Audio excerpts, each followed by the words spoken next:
अस्सलाम वालेकुम and welcome to ज़रा हटके। मैं हूं ज़रा खोड़ो। मेरे साथ कराची स्टूडियो में है वसतुल्लाह खान और मुबशिर ज़ैदी हमें ज्वाइन करेंगे इस्लामाबाद से। साने साहिवाल की मुकम्मल तफसीली जॉइंट इन्वेस्टिगेशन टीम रिपोर्ट आज मंजर आम पर ना आ सकी। इसकी वजह ये थी कि JIT के सरबरा एडिशनल इंस्पेक्टर जनरल एजाज़ हुसैन शाह का कहना है कि इतनी तफसीली रिपोर्ट इस तरह के वाक़े के बाद 2 या 3 दिन में तैयार नहीं की जा सकती।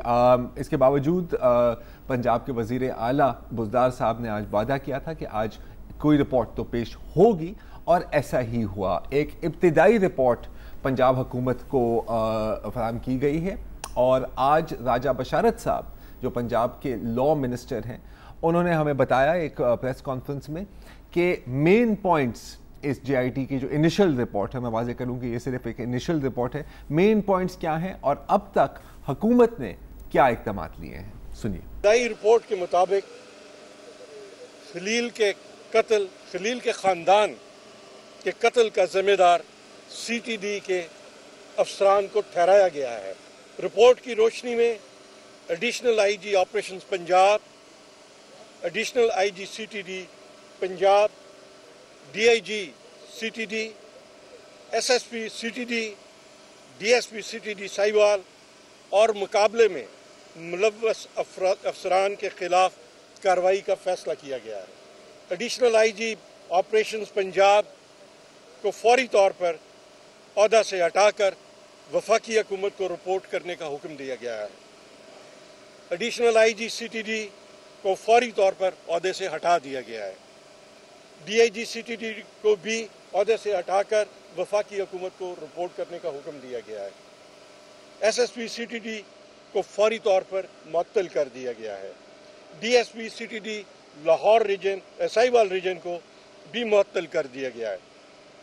मुकाबले में मुलव्वस CTD के 5 अफसरान को मुकदमे में चालान करके इंसदाद दहशत गर्दी की अदालत में पेश करने का हुक्म दिया गया है।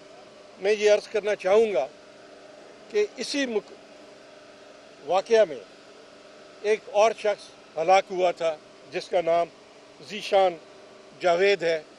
उसके मुतल्लिक मज़ीद हक़ाइक़ को सामने लाने के लिए, मज़ीद तफ्तीश के लिए JIT के सरबराह ने कुछ मोहलत मांगी है।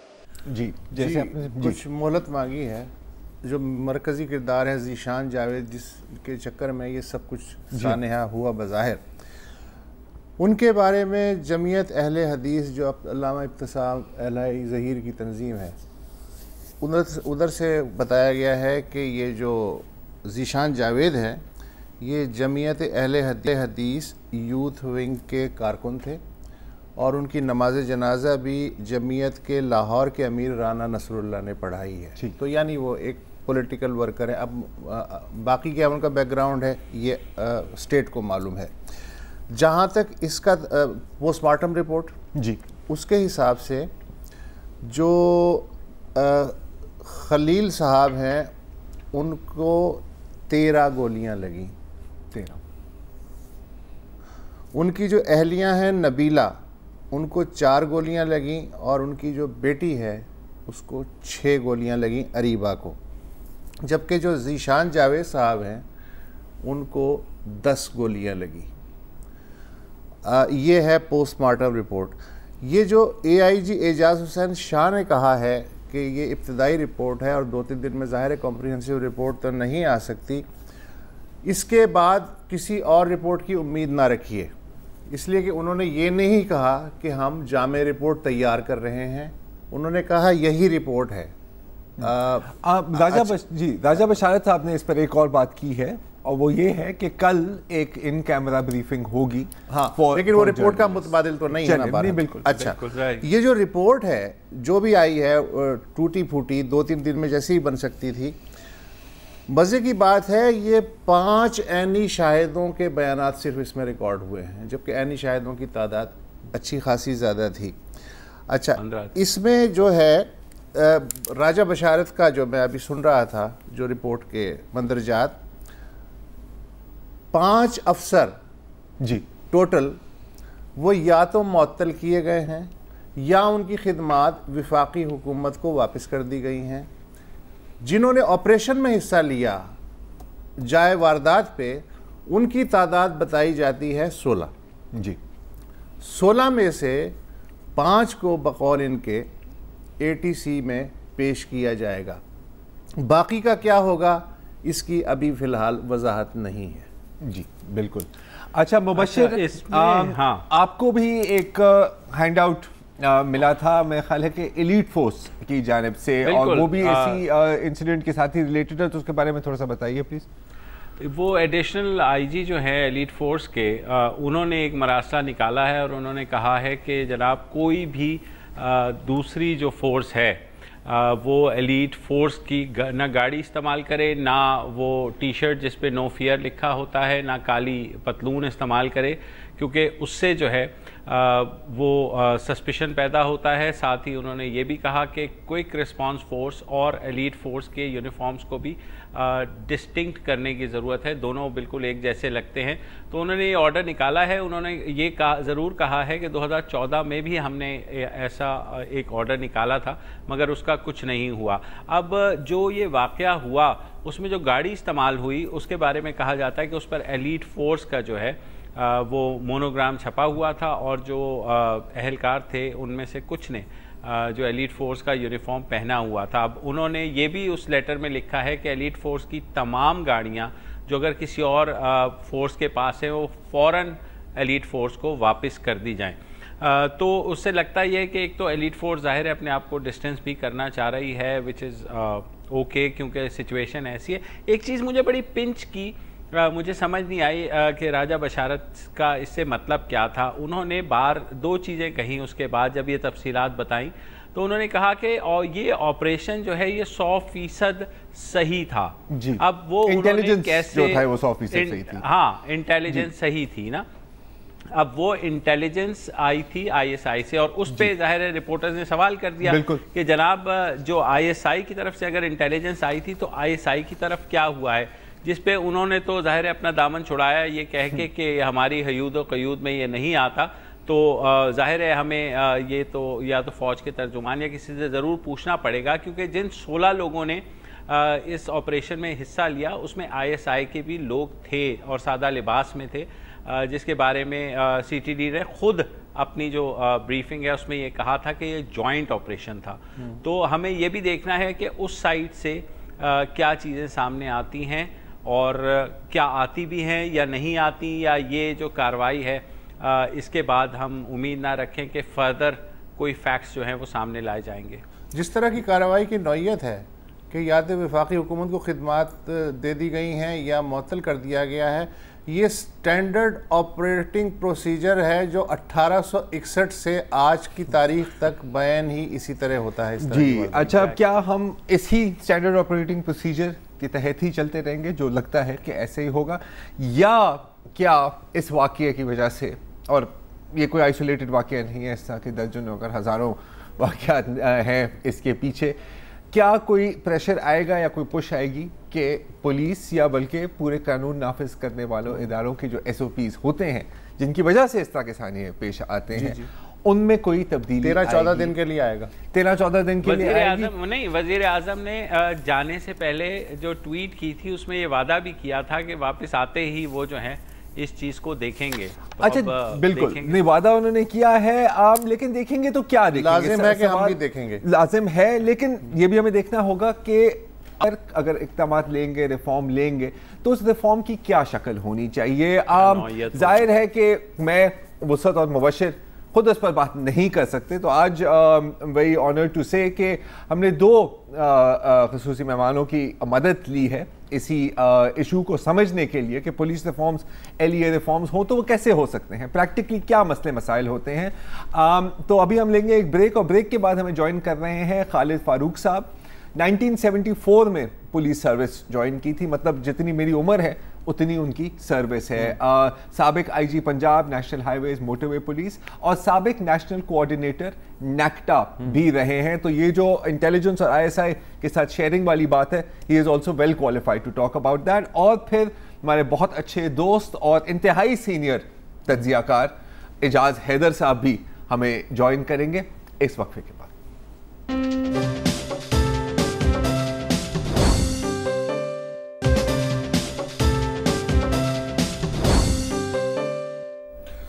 Welcome back. तो अब जाहिर है कि इसी पे बात हो सकती है कि क्या कुछ हो सकता है, इस्लाहात हो सकती हैं, कोई ढांचों में तब्दीली आ सकती है या वैसे ही वही रागनी चलेगी। खालिद फारूक साहब, जाहिर है कि आपकी ज़िंदगी गुजर गई पुलिस के साथ और इंतज़ामी उमूर को देखते हुए। ये जो मसले की माँ है ये क्या है? ये ओवरलैपिंग है, हर इदारा अपनी अपनी खिचड़ी अलग पकाता है, ताउन के नाम पे एक इदारे और दूसरे इदारे में एक रेस शुरू हो जाती है, एक दूसरे को दबाने की कोशिश करता है और जब कड़ा वक्त आता है तो सब अलग अलग हो जाते हैं। इसलिए इस तरह की सिचुएशन पैदा होती है या असल मसला कुछ और है? माँ क्या है? अच्छा, सारी सर्विस में देखा जी कि जब भी कुछ सिचुएशन जो क्राइसिस आया है तो वो उसमें फिर जब क्राइसिस हो तो फिर सारे भाग जाते हैं।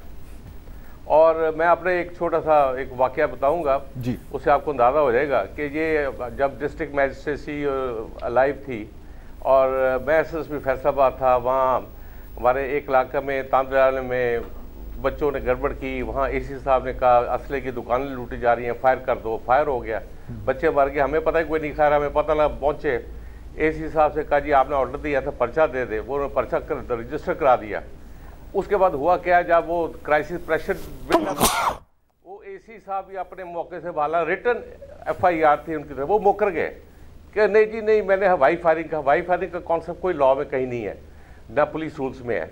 तो इसी तरह ये है, जब क्रेडिट होता है तो फिर जो ज़्यादा तगड़ा होता है वो क्रेडिट ले जाता है और जो डिस्क्रेडिट होता है, जो कमज़ोर होता है, उस पर सारा मलबा डाल दिया जाता है। और जब प्रेशर बर्दाश्त न कर सके तो फिर भी उस पर फिर जो होता है ना स्केप गोट बनाना, वो बना दिया जाता है।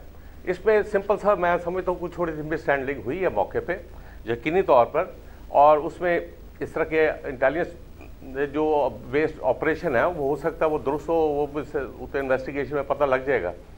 लेकिन इसमें मौके पे डेफिनेटली मिसहैंडलिंग हुई, मिसमैनेज हुई, और उसके बाद फिर गलती जो हुई कि वो उसकी जो एक्सप्लेनेशन दी गई वो भी गलत तरीके से हैंडल किया गया, जिससे ज़्यादा ये कन्फ्यूजन ज़्यादा क्रिएट हुआ। क्रेडिबिलिटी महकमे की भी ख़राब हुई, गवर्नमेंट की भी ख़राब हुई, और उसमें फिर गलत तरीके से डिफेंड किया गया। सिंपल सा बात है, हो जाता है इतने बड़े ऑपरेशन में, कई दफ़ा हमारे मतहतों से गलतियाँ होती हैं, उसको फिर मानते हैं कि जी हो गई है, हमने पर्चा दर्ज कर दिया है, इन्वेस्टिगेट कर रहे हैं, मेरिट पे इन्वेस्टिगेशन होगी। ये ट्रस्ट देना चाहिए सीनियर लेवल को, सामने आना चाहिए। मतहतों से हो जाती है गलती, चाहे अगर विलफुल हो तो सेपरेट इशू है। ऑपरेशन में वो मौके का जो अफसर है वही इंचार्ज होता है, वो गलत फैसला कर देता है, अनसाउंड माइंड है, कुछ है, आप उसको ओन करें, ये भागना नहीं चाहिए, फिर उसके मुताबिक जो कार्रवाई है वो करें, ये साथ बोलना चाहिए। फिर ये गवर्नमेंट का मैं जो था ये बोलते गवर्नमेंट को भी इस तरह नहीं बिहेव करना चाहिए था। उसमें अफसोस ये हुआ कि इसमें थोड़ा सा मैं आपने जो तमहीद बताई है उसमें मैं एक आध पॉइंट क्लियर कर दूं कि इसमें हुआ ये है कि बेसिकली जो ये एजाज शाह साहब को लगाया गया है, इसने PhD की हुई है, डॉक्टरेट की हुई है टेररिज्म पर, और ज़्यादा फील्ड में नहीं रहा। ये बड़ा ऑनेस्ट अपराइट आदमी है, ये इंक्वायरी 100% मेरिट पे करेगा, नंबर 1। ठीक। नंबर 2 ये है कि इस इंसिडेंट में जो इन्होंने नोटिफिकेशन की है वो की है इन्वेस्टिगेशन की, जॉइंट इन्वेस्टिगेशन। ये इन्होंने इन्वेस्टिगेशन करनी है।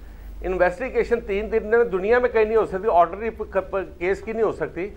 इसमें आपने फोरेंसिक एनालिसिस लेना है, मेडिकल एनालिसिस लेना है, गाड़ियों का सारा करना है, हर चीज़ एग्जामिन करना है, तमाम विटनेसेस को लेना है। आप 3 दिन में तो वो नहीं कर सकते। हाँ, आप प्रिलिमिनरी उसकी फैक्ट फाइंडिंग इंक्वायरी को कहते हैं कि जी हमने वो दिया है, और उसमें 3 दिन में एक रफली कुछ आइडिया हो जाता है। बहरहाल उसमें ज़ुबानी जैसे भी उन्होंने बताया उसके मुताबिक वो एक्शन हो गया, उसमें फिर हेड रोल हुए हैं। और unfortunately I can't say in defence of those officer, अब कोई सुनने को तैयार नहीं होगा उसमें। लेकिन ये CTD का जो अच्छा काम पंजाब में किया है, आपको 2014 में 43 इंसिडेंट हुए थे टेररिज्म के पंजाब में। राय ताहिर ने जान पे खेल के ये सारे काम करता रहा है, but still he is answerable, he will be accountable, और वो एक्सप्लेन करेगा। लेकिन ये है कि फिर सारे भाग जाते हैं। अब वो फोर्स अब आपने सारा CTD चेंज कर दिया है। अब सारी CTD एक प्रोफेशनल, एक आम पुलिसिंग नहीं है, ये बड़ा एक्सपीरियंस है, कॉन्टैक्ट्स होते हैं, कनेक्शन होते हैं, उसके तहत आप इंफॉर्मेशन गैदर करते हैं, अपने सोर्सेज डिप्लॉय करते हैं, फिर जाके ये ऑपरेशन होते हैं। गलती हुई है, हम मानते हैं, कहाँ हुई है, किसकी हुई है, उसको उसके मुताबिक एक्शन लिया जाए। अच्छा खालिद साहब, आप वाइंड अप करने पर चल जी पड़े। सही खालिद साहब, अब ये तो तकरीबन देखें, ये तो हर एक हुकूमत का SOP रहता है ना कि जी 24 घंटे में 48 घंटे में हमें रिपोर्ट चाहिए। वो रिपोर्ट मुकम्मल इतने वक्त में हो सकती है, नहीं हो सकती, ये एक अलग बात है। आप कह रहे हैं कि गलती हुई है, बिल्कुल जाहिर है कि गलती हुई है। एज ए प्रोफेशनल पुलिस अफसर आपने फील्ड में भी काम किया है, आपने एडमिनिस्ट्रेशन में भी काम किया है, मतलब एज एन IG, दुरुस्त तरीका क्या था इस तरह की सिचुएशन को हैंडल करने का? और मैं आपकी बात से अग्री करता हूं कि बिल्कुल CTD ने बहुत अच्छा काम किया है, बिल्कुल दहशतगर्दी भी है, उनकी भी जान को खतरा है और रहा है और मुस्तकबिल में भी रहेगा। इस सिचुएशन को कैसे हैंडल करना चाहिए था? इसमें सिंपल सा तरीका था, जब इंफॉर्मेशन आई है तो उसमें आपने जो है जब इनको जो प्रैक्टिकली जो बेस इंफॉर्मेशन आई है कि जी एक अदील नामी शख्स है जो रेड बुक में वांटेड है, उसकी इससे जीशान के एलिजिडली कॉन्टैक्ट से OLX के ज़रिए गाड़ी खरीदी गई, उसके बाद इसको यूज़ किया गया ट्रांसपोर्ट करने के लिए। उस दिन ये इनोसेंट फैमिली उसने साथ रखी प्रोटेक्शन के लिए। ये उनका वर्शन CTD का जो, और ये भी है कि जैसे आपने पहले फरमा दिया कि जॉइंट ऑपरेशन था ISI और पुलिस का, तो वहाँ इन्होंने ये फौरी तौर पर ये हुआ, फॉलोअप करना शुरू हुए, फिर वहाँ जाके ये एक्शन हुआ। होना ये चाहिए था कि इसको आइसोलेट करना चाहिए था, एक सुनसान जगह पे लेके जाते हैं और कोई मसला नहीं था, उसको आइसोलेट करके वो रोक के, अगर मैं समझता हूँ कि वाकई आगे से फायर करते हैं, वाकई वो जो है वो लोग जो है आर्म्ड होते और क्रॉस फायरिंग भी होती, तो फिर भी आपको जो चीज़ें ट्रैफिक हाईवे पे दोनों साइड से बंद करके मैसेज करवा के फिर एनसर्कलमेंट करते, फिर देखते उसको टाइम आउट कर लेते, कोई ऐसा मसला नहीं। जब एनसर्कलमेंट उसको हो सकते थे तो उसको फिर बाद में ये इसको बेहतर तरीका से हैंडल करने का और कोशिश करनी चाहिए कि ऐसे लोगों को जिंदा गिरफ्तार किया जाए, ताकि उनके पास अगर कोई इन्फॉर्मेशन तो वो भी तो आपने लेनी है। तो मारने से तो वो आपने इन्फॉर्मेशन का सोर्स ख़त्म कर दिया, तो वहाँ डेफिनेटली मिसहैंडलिंग हुआ है, चाहे वो टेररिस्ट थे या नहीं थे, वट एवर इट इज़। लेकिन बाकी तो आप मानते हैं कि बीच में वो जो फैमिली थी वो इनोसेंट थी। तो फिर मैं कहता हूं कि इस तरह की सूरत हाल में अगर 4 भी टेररिस्ट भाग जाएं, लेकिन अगर एक फैमिली को बचे तो भाग जाए, कोई बात नहीं, वो फिर पकड़े जाएंगे। बिल्कुल। हम इनोसेंट बंदों अच्छा इजाज, आपने न्यूज़वीक में एक आर्टिकल लिखा है जिसमें आपका फोकस रहा है कि CTD और एलीट फोर्स की ट्रेनिंग कैसे होती है। तो मैं चाहूंगा आप इस पर थोड़ा सा हमें बताएं। हम एक छोटा सा वक्फा लेंगे, वक्फे के बाद आपसे मैं यही सवाल पूछूंगा।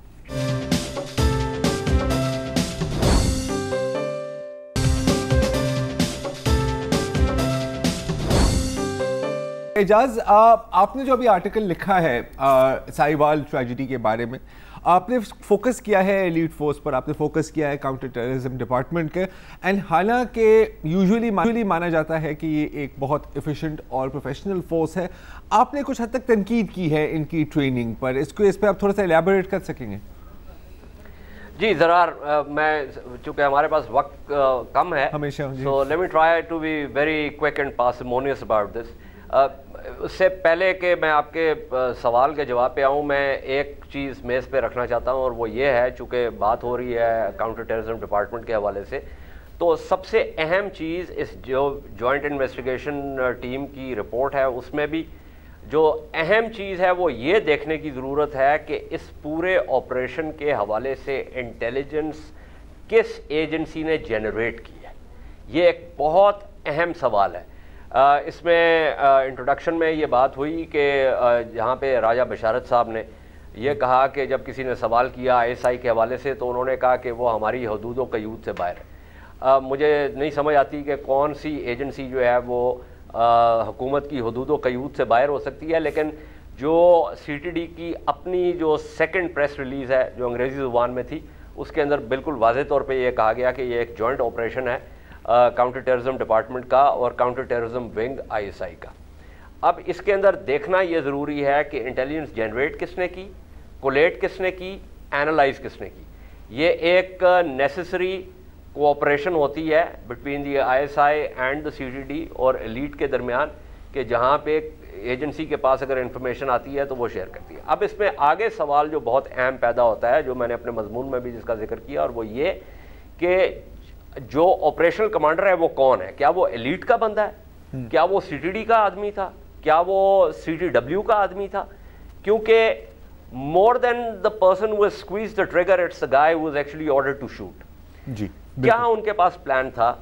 अगर वो सवेल हो रही थी गाड़ी और अगर वो टेल हो रही थी गाड़ी, तो उसके बारे में, क्योंकि बाद में ये पता चला कि जी टिंटेड ग्लासेस थे, तो हमें नहीं पता चला कि पीछे पिछली वाली सीट पे कौन लोग बैठे. Cardinal principle has been broken here, which is you do not have eyes inside the target vehicle. Basically, जब आप इस तरह का ऑपरेशन करते हैं, this is not about heavy cavalry. This is about a very clean surgical operation. इसका मतलब ये है कि आपने पहले से फैसला किया हुआ था कि you are going to go in all guns blazing. जब आप all gun blazing की बात करते हैं, तो फिर इसका मतलब है कि गाड़ी के अंदर कोई भी नहीं बचेगा. और उसके बाद फिर जाहिर है ये this one went side and south way, sideways and south, तो फिर ऐसे ही होता है. उसके बाद में फिर वो सारी बातें जो हुई वो अपनी जगह पे. सो पहला सवाल ये है कि लीड एजेंसी कौन थी, किसने जनरेट की इंटेलिजेंस, किसने कोलेट की, किसने एनालाइज की, कौन सी लीड एजेंसी थी जिसने फील्ड ऑपरेशन किया. इन सारे सवालों के जवाब के बगैर जो है वो JIT की रिपोर्ट या transfer and postings and suspensions of officers and personnel means zip, zilch and zero. बिल्कुल, ये तो हो गई बात. बिल्कुल. अब जहाँ तक ताल्लुक है ट्रेनिंग का, एलीट की मैंने ट्रेनिंग देखी है. देखें, रेपेलिंग करवा लेना, telling them how to assemble and disassemble Glocks and SMGs, और रूम एंट्री कैसे करनी है, जो है व्हीकल इंटरसेप्शन जो है वो उसकी ड्रिल्स क्या होती हैं. No, this is not training. ये बेसिक्स है, ये बिल्कुल बेसिक्स है. ट्रेनिंग स्पेशल यूनिट्स की का क्या मतलब होता है? स्पेशल यूनिट्स का मतलब ये होता है कि जो भी बंदा है, from the first person, the top guy, whatever is call sign is, to the lowest guy in that special unit, आपने एक ऐसे बंदे को ट्रेन करना है जो कि who can think on his feet, जो कि ओरिजिनल प्लान जो है अगर वो देखता है कि ग्राउंड सिचुएशन जो है does not call for the original plan, ही और they have the ability to innovate and reformulate के उन्होंने करना क्या है. जी, मतलब थिंक ऑन योर फीट. सबसे पहली बात तो ये है. जी सॉरी, आप कुछ कह रहे हैं? नहीं, मैं कह रहा हूँ वही, थिंक ऑन योर फीट. जी absolutely, you have to think on the feet. This is not about shooting straight. ये देखें, this is not about the brawn, this is about the brain. You have to combine the brain with the brawn. अगर आपने इसमें दिमाग की बात करनी है, तो जो मैंने देखा है एलीट की ट्रेनिंग में, या जो भी जिसको भी हम यहाँ पे स्पेशल फोर्सेस कहते हैं, frankly I don't want to go into the details, वहाँ पे दिमाग का इस्तेमाल जो है वो बहुत कम है. शोल्डर रोल करके आपने फायर कर लिया SMG को, ग्लॉक पिस्टल को, यार वो तो मैं भी कर सकता हूँ, मैं इस मतलब बुढ़ापे में भी आके कर लेता हूँ, but that does not make me a special forces person. बिल्कुल. तो इसके अंदर जो अहम चीज़ है वो ये है कि आपने, are you actually training people, SWAT teams और call them what you will, जो कि सिचुएशन पे ग्राउंड पे जाके डिसाइड कर सकते हैं. और बाय द वे एक बहुत अहम चीज़ ये है कि अगर मैं आपके पास इंटेलिजेंस लेके आता हूँ, मैंने उसको जनरेट किया, कोलेट किया, एनालाइज किया, if you are the commander in the field, आपने फैसला करना है कि आपने उसको कैसे हैंडल करना है सिचुएशन को. मैं ये फैसला नहीं कर सकता. पायलट ने फैसला करना है कि जहाज टेक ऑफ कर सकता है या नहीं कर सकता. पुलिस मुकाबला ना सिर्फ शहरियों के लिए बल्कि पुलिस के लिए भी पुलिस खतरनाक साबित होता है. एंटीबायोटिक की तरह है, फौरी आराम आ जाता है, लेकिन साइड इफेक्ट्स बहुत बड़ी खतरनाक एंटीबायोटिक है. वेरी इंटरेस्टिंग पॉइंट खालिद साहब. इसी बात को हम कंटिन्यू रखेंगे इस ब्रेक के बाद.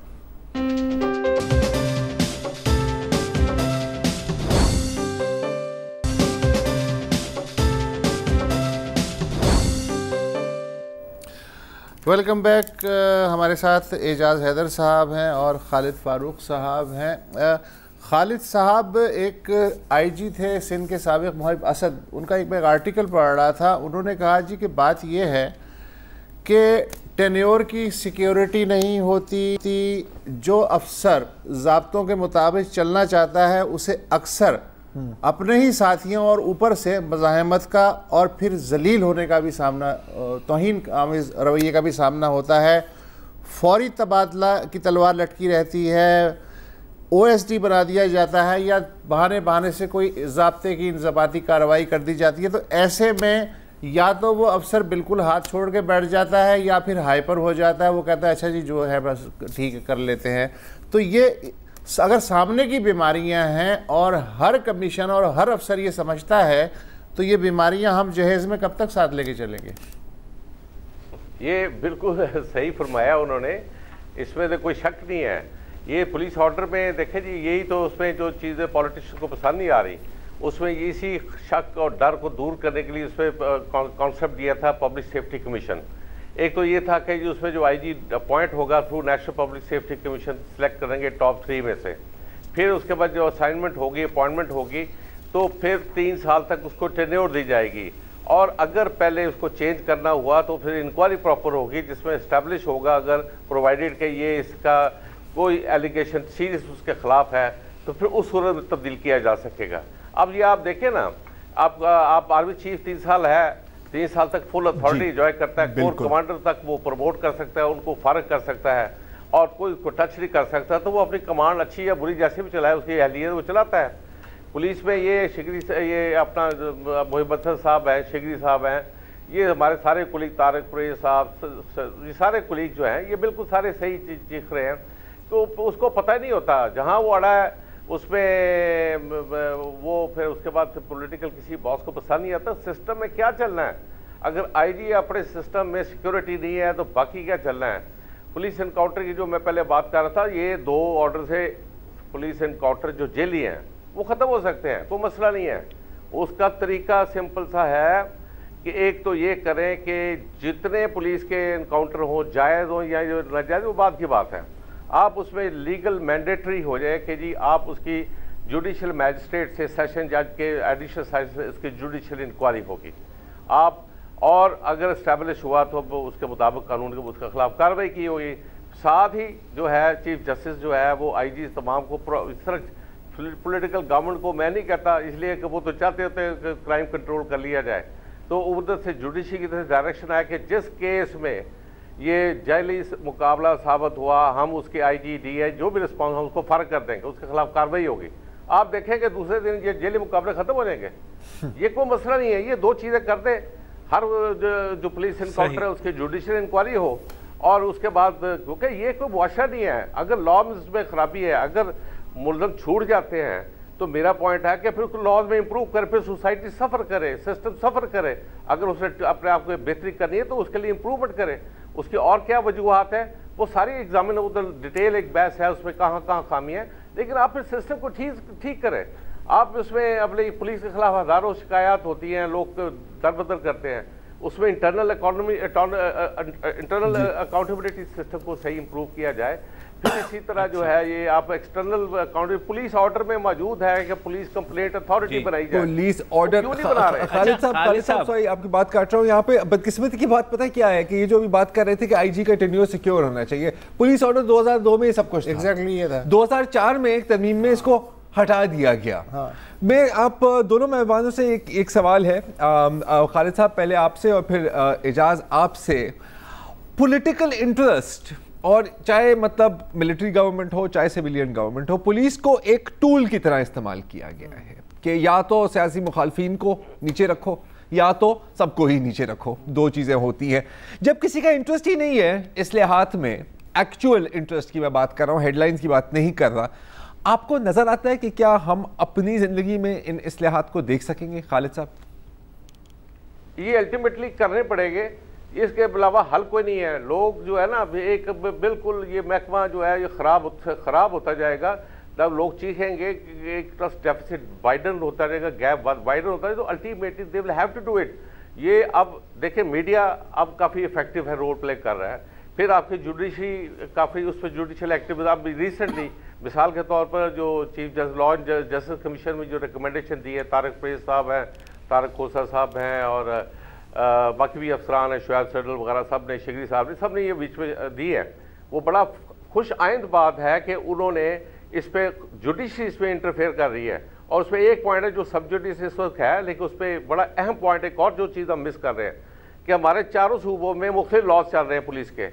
क्यों ना एक फेडरल लॉ बनाया जाए जो कि उसके मेजर फीचर सबके लिए तमाम वो सूबों में वो उसको फॉलो किया जाए। छोटी मोटी अगर किसी ने कोई अपनी लोकल माइनर चीज़ें करनी है तो क्यों नहीं कर सकते। उसमें आर्गूमेंट सिर्फ यही आता है कि जी क्रिमिनल ये तो प्रोविंशियल सब्जेक्ट है, हम मानते हैं प्रोविंशियल सब्जेक्ट है, लेकिन एविडेंस एक्ट है, क्रिमिनल प्रोसीजर कोड है, ये सारे भी जो है ना अडॉप्ट किए हुए हैं, फेडरल लॉज है, प्रोविंस ने अडॉप्ट किए हैं।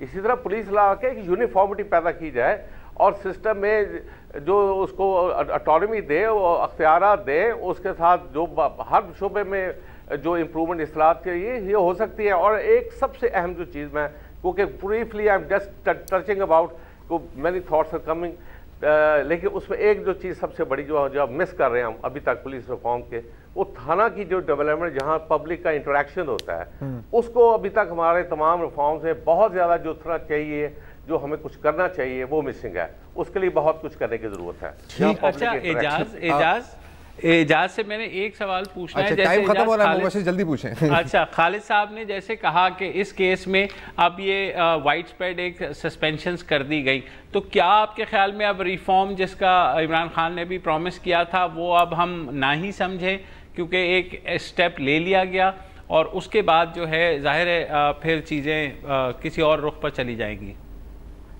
कुछ भी नहीं होगा जी, प्रोग्राम का वक्त भी ख़त्म हो रहा है, टाइम नहीं है। ये इस्लाहात का जो मामला है इसके ऊपर मैंने बहुत लिखा है और इसमें बहुत सी जुज़ियात हैं।